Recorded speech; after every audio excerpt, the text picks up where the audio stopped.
So Anna Hutchinson began having really kind of like informal Bible studies in her house. They talk about like she'd have people over and they talk about the week's sermon or what have you. Initially, it was women. She was worked as a midwife, and so she had access into people's homes. And so initially, she was meeting with women, but in time, men started coming to these discussions. And Boston's only a few thousand people, so if several dozen people start walking to someone's house, people are going to notice. So she's told to cut this out. This is inappropriate. You shouldn't be doing this. She continues to have these discussions at her house. And so in the module, you've got the transcript from the trial, and I'm looking at that right now as I tell you this story.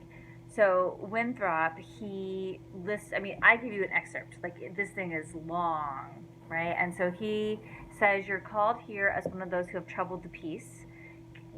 Because this whole big, long explanation of what she's done. You know to be a woman who has had a great share in promoting and divulging opinions that have been the cause of the trouble, he says. You've been having an assembly. It's been condemned by the assembly as something that's not tolerable, nor comely in the sight of God, nor fitting for your sex.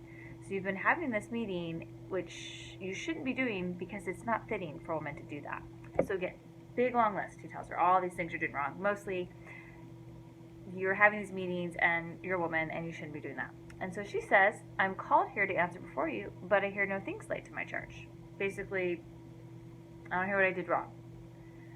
You can kind of imagine like his eye roll and sigh when he says, I've told you some already, more I can tell you. She says, name one, sir. Now, really, probably exasperated, he says, have I not named some already? And she says, what have I said or done?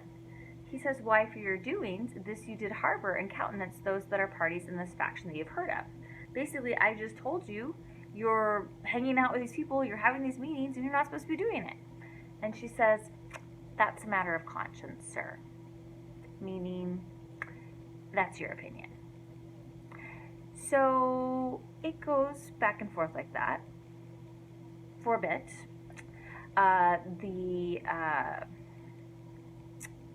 men there will cite Bible passages to explain why she shouldn't be doing what she's doing, but she is a learned woman and she has read the Bible, and so she can quote Bible passages back to them to suggest that what she's doing is perfectly acceptable.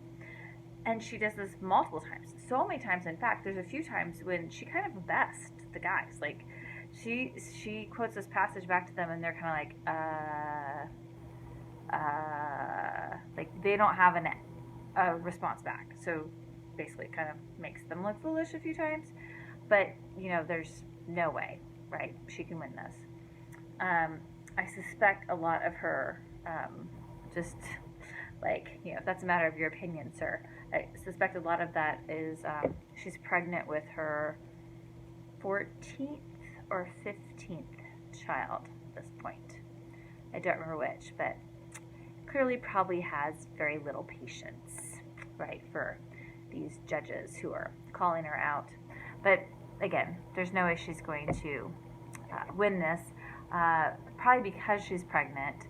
And she's a pretty respected woman within the community. She is only banished. This is the 1630s, though. So, it's not like she can hop on the T and go to the next town. So, banishing is pretty harsh. So, she's banished. And the sentence they issue, excuse me, is that she had rather been a husband than a wife, a preacher than a hearer, and a magistrate than a subject. She's rather been a husband than a wife, a preacher than a hearer, a magistrate than a subject. You have been acting like a husband, a preacher, a magistrate, when you should be acting like a wife, a hearer, a subject. So basically, stop acting like a man.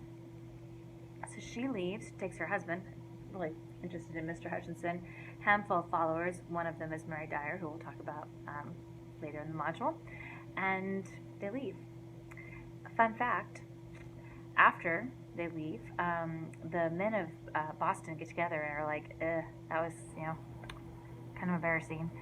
We were bested by this woman. We really can't have that happen again. So they decide they need to create a school to train young men so that they will be well educated and can't be basically bested by women.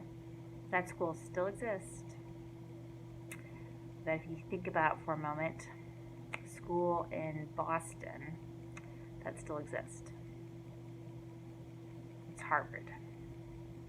So, kind of ironic, a little maybe, that some of the origins of Harvard stem from this case with Anne Hutchinson. If you have any questions, you can leave those in the discussion board. Take care.